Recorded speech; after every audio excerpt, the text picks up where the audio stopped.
Good afternoon, everyone. I'm NaKeitha Ross. I'm here today with a fearless female by the name of LaMonica Love. Hi, LaMonica. Hi, NaKeitha. How are I'm you? great.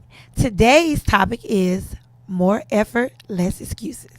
I thought LaMonica was the perfect guest to have on today because she can have a lot of excuses why she didn't want to do certain things, why her life could be went a different way, but she decided to take the high road, put forth more effort, and minimize the excuses. So, LaMonica, let's talk a little bit about today. Who are you today? What is your profession? Wow. So, thank you so much for having me, NaKeitha, first. My name is LaMonica Love. I'm an attorney, I'm a mom, I'm a wife. I'm a politica, which is a woman that's involved in politics and invested in the future of Houston. And I am a friend.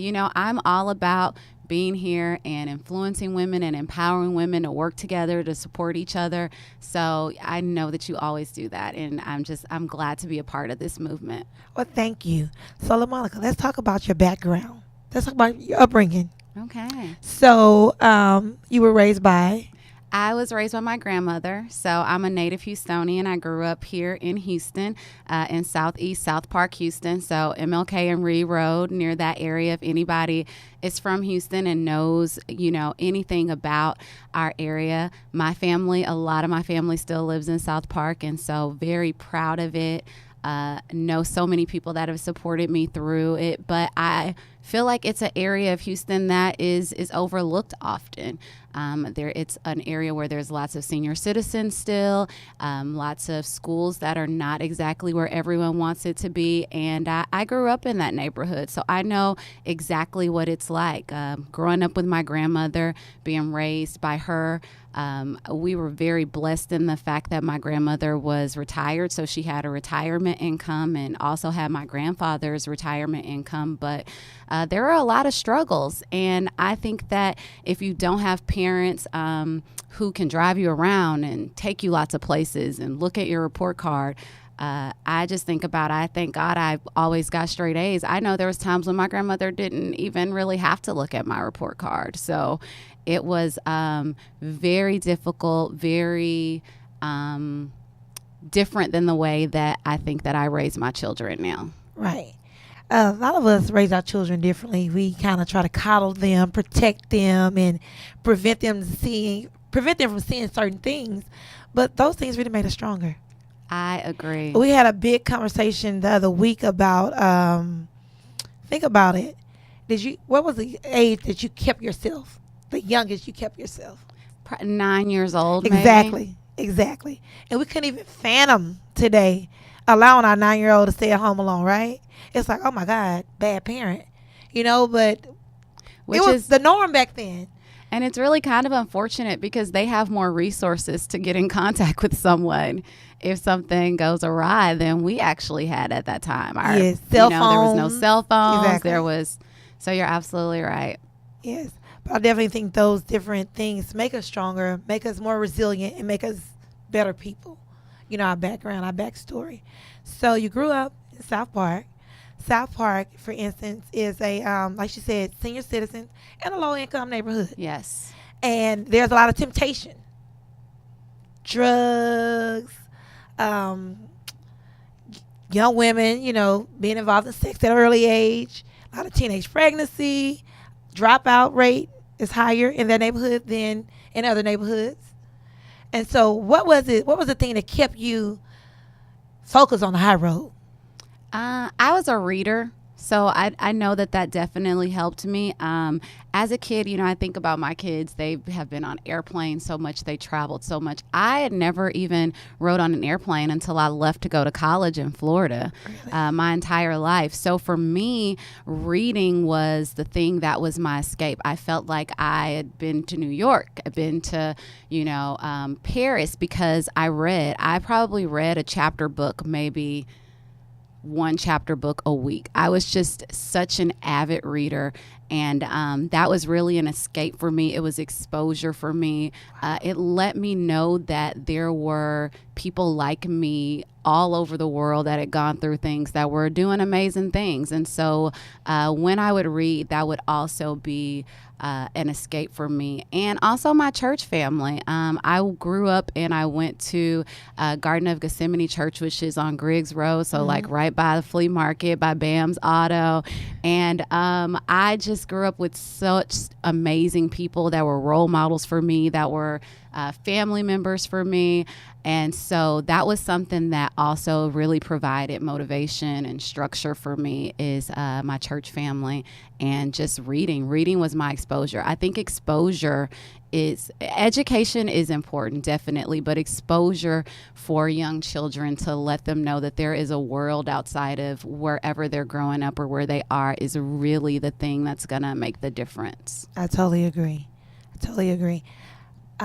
What made you become an attorney? First of all, let's back up. Okay. FAMU. What made you select FAMU? Did you visit it? No, because that was your first time flying.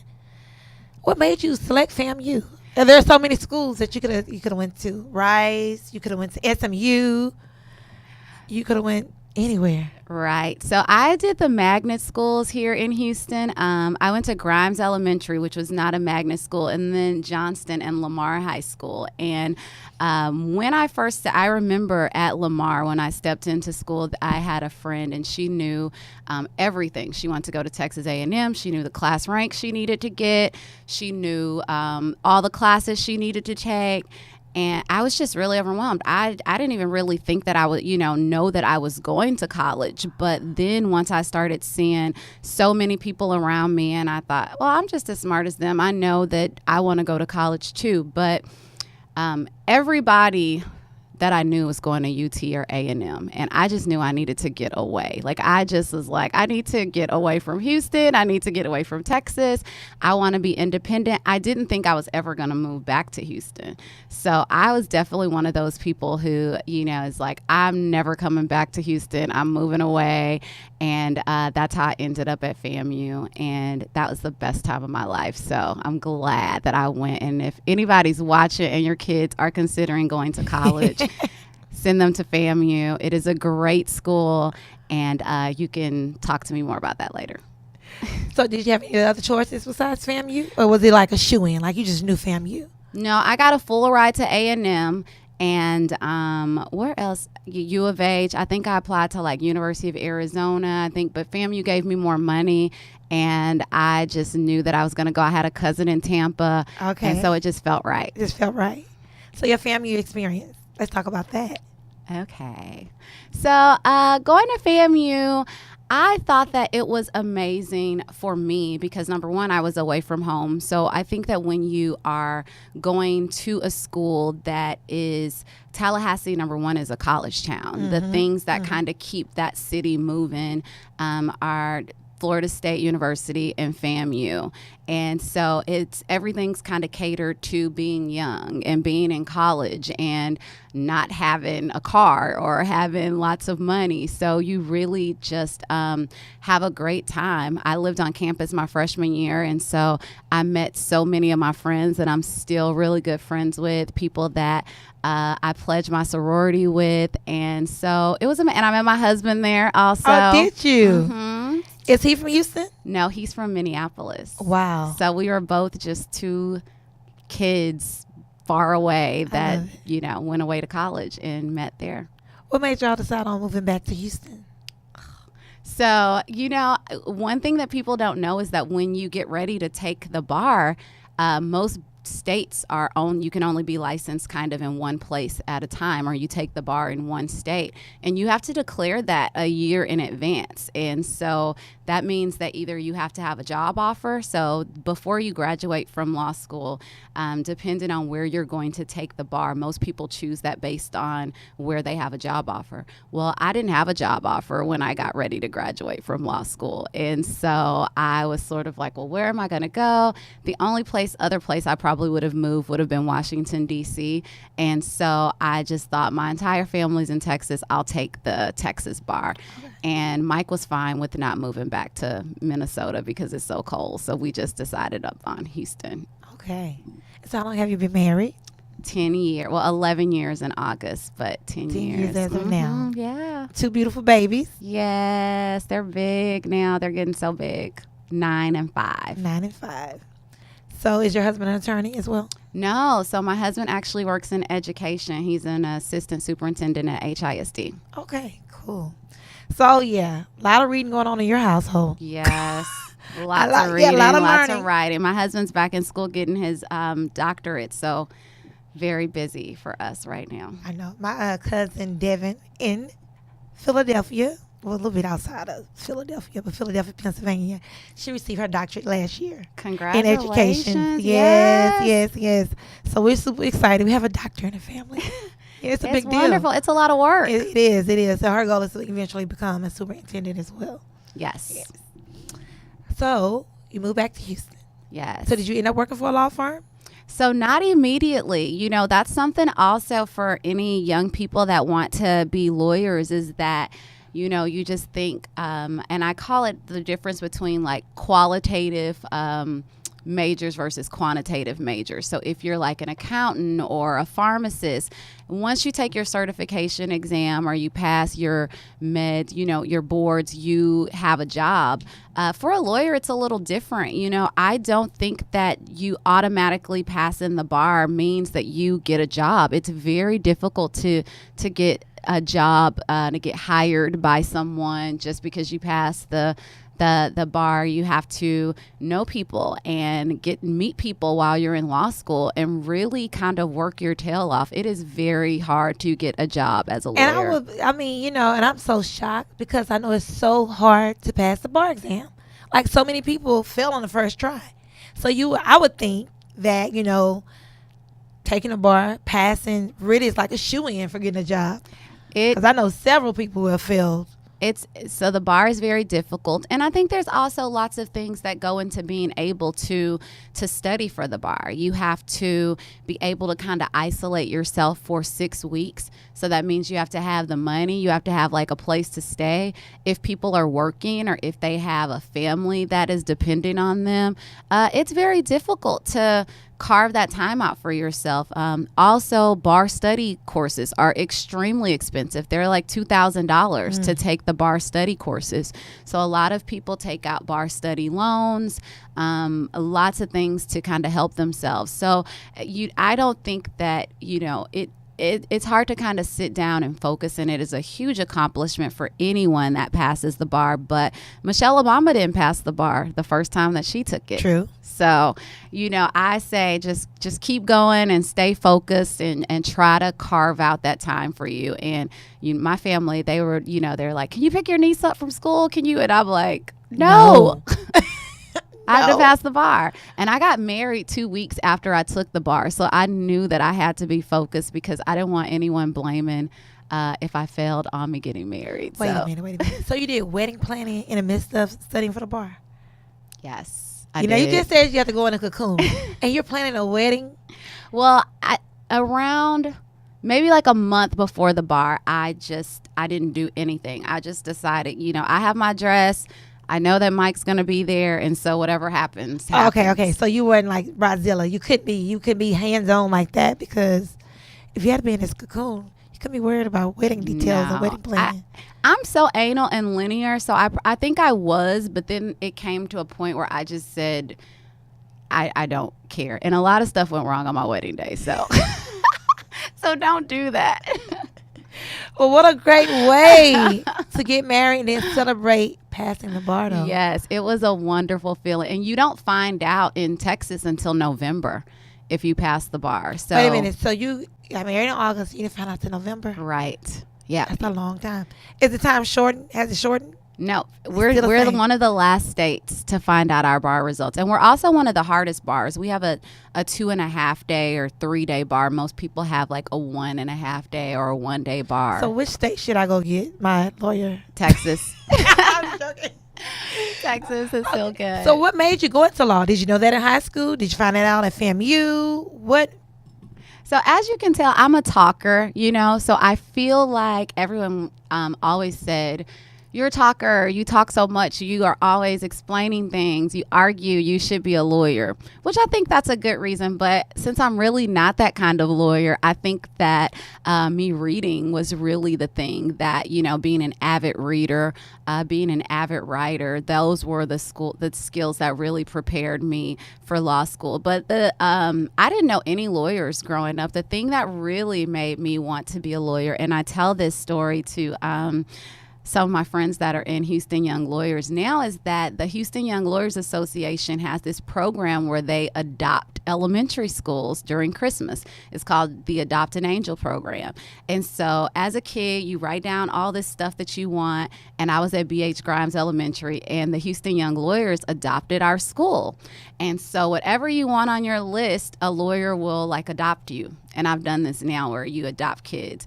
And some of the lawyers come and they literally just bring so many gifts. I mean, and for the most part, the kids get every single thing that's on their list. Really? And so it was the first time that I felt like, man, if I'm a lawyer, I could do this. I could be a part of a program like this. I could buy stuff for someone. I could make kids feel really good on Christmas. And so that was really what exposed me to want to be a lawyer, is that the Houston Young Lawyers program, with them adopting our elementary school. And they still do that program right now, and it's amazing. Are you a part of that association? Yes. Yeah, you have to be, right? The kind of impact that it made on your life. Mm-hmm. Something so, and not small, significant. Oh, it made a significant impact on my life. Something so significant, yeah. So what type of law do you practice? So I'm a business lawyer, and also I'm expanding my practice a little bit to probate and estate. So as a business lawyer, I consult with small to medium-sized businesses on pretty much everything. So I consider myself sort of a one-stop shop for small businesses. If you need to negotiate from business formation to commercial leases, I'm working with someone now. They're acquiring a business, so I'm doing due diligence with them to make sure that all the contracts are good. They're not acquiring any liabilities with the business, that they're making sure that they actually own all the assets when they buy the business. So any types of reading, I do a lot of reading, lots of redlining contracts and sending it back to other parties to make sure that my clients are protected. And I love it. I feel like I'm walking in my purpose. I think that there are so many women-owned and Black-owned businesses that either don't have a business attorney or don't feel like they have access to a business attorney. So it has been an amazing place for me to help them protect and grow their business. I think I know for sure an accountant and an attorney are like, if you're going business, those are the first two partners you need to acquire on your team. Yes. I don't care if you don't have any money. Even if you don't have the attorney maybe on a retainer, just having that relationship. Yes. Knowing that whenever you need him or her, you can reach out to them. They have your best interest at heart. Also an accountant. Because when you go into business, we got to start the way we want to finish. Yes. A lot of times, we think that an attorney or accountant, is something that, we'll get later, we'll need right now. But we wait until we get in a whole lot of trouble. And that attorney or that accountant could have actually minimized or even eliminated some of that trouble. So definitely, if you're an entrepreneur, definitely form a relationship with an attorney. I think that is I know that is so important. I've been in business now 16 years, and I have several attorneys in my circle. Yeah, and that's true. So, sometimes some of my businesses, they come and they want me, and I'll say, look, you want someone that's a specialist in construction or someone who specializes in certain things. And there are different attorneys that can do different things. But you're absolutely right. A lot of times people want to do what I call like the fancy, they want to hire the fancy people, like the marketing people and I think you definitely need those people. But there's nothing that's kind of like fly or like pretty about hiring an attorney. No one's really there. It's the two of you talking. People don't see the output of it, but you'll know the difference from having your attorney. You'll be protected. Yes. My clients who I've been working with for years, once I know their business, I can better protect their business. It's much harder when you come to me with a problem and I don't, I haven't worked with you On the before. fly. I don't Yeah. know your business. I don't know any things that you've done before. And it's probably going to cost you more money because then I have to make sure that I'm giving you the right advice, that I'm pulling the right documents, that I'm spending the amount of time doing the research. Whereas if I know your business, I know what's going on, I can advise you a lot quicker. Absolutely. So no, give LaMonica Love a call, guys. Yes, Seriously. call me. Seriously. That having an attorney account is like just having insurance on your business. It is, because you just never know what's gonna arise. Yes. And one thing about an attorney, it's like an advisor. It's gonna advise you what's best, what's for your best interest. It's just important to have that squad. I'm all about teamwork. Yes. I'm all about teamwork. I'm the artist, but I need those people who are great at what they do to guide me throughout this process, because I don't know law in that depth. So I have a few questions for you. Oh, okay. Who inspires you? I would say, one person that really inspires me, and we talked about this, is I love Valerie Jarrett. Yes, I think that she is such like a stealth force. People don't know her. She doesn't have like a lot of followers on Instagram, but she has influenced so many policies behind the scenes. She is an advisor to so many people that make decisions for us on a daily basis, writing speeches for them. And so for me, Valerie Jarrett, those kind of people who are really behind the scenes are really the people that I really look up to. What do you do to relax? Go to the spa. So going to the spa is something that I like to do, and I like champagne. What's your favorite champagne? I like any rosé champagne. Any rosé? My friend loves Veuve Clicquot. Oh yeah. Like that's like the new one. Everybody's on the Veuve kick. So listen to this. Change the way you look at things, and the things you look at will change. What does that mean to you? So I think it's sort of like the water's half full, or is the glass half full or half empty type of deal. When you are working towards a goal or you're looking at something that you want to build, if you look at an obstacle as something that you just have to overcome as opposed to something that's going to be a hindrance to you, or when you have setbacks, sometimes when doors are closed, instead of looking at it as a no, looking at it as like, well, that wasn't for me. Yeah. That's not something that was for me. And knowing that if you keep walking in your purpose, you keep keeping on, then what's for you is really going to happen. And so I think that's when changing your mindset really comes into play, is knowing that I'm going to stay focused on me. I'm running my own race. And when I get to what's for me, it's going to happen. God is the primary investor in my business. So that's definitely true. I am a believer, and I know that if anyone that knows me, I always say that God has the blueprint for your life. And so I feel like sometimes we are trying to make all these paths for ourselves, but God's like the architect. So he already knows what's going to happen next and what those plans look like. And so I believe that he's the primary investor. He knows everything that's going to happen in our business. And so we just kind of have to stay grounded and make sure that we're listening to his voice. What needs to happen this year in order for you to consider it a success? Oh, that's a hard. So for me this year, I have become extremely intentional. Beforehand, I used to do kind of like vision boards or talk about what I want to do. This year, I did an extremely extensive goal setting plan. And so I did like 1 year, 5 years, 10 years, 20 years. And, I kind of did it in Excel. I have leadership opportunities that I want, how much money I want to make, how much, what I want to do with my family, vacations I want to go on. And I really put it down for kind of every single year of my life, certifications that I want to get. And so for me, it's just really making decisions that are in line with the goals that I have for myself.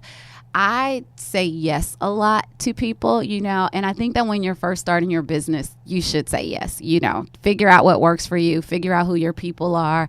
But then sometimes you have to figure out what is really going to push you into not just your purpose, but also your passion. And so sometimes I'll say yes to things and they're not really things that are aligned with my passion or aligned with where I want to give my extra time or my extra money to. And so I just think you have to be aligned with that so that when you feel comfortable saying no, you know why and where your resources are going. I think the key is knowing your why. Mm-hmm. Knowing your why. Some of us, we're not clear on our why. Yes. It takes a while to really understand your why.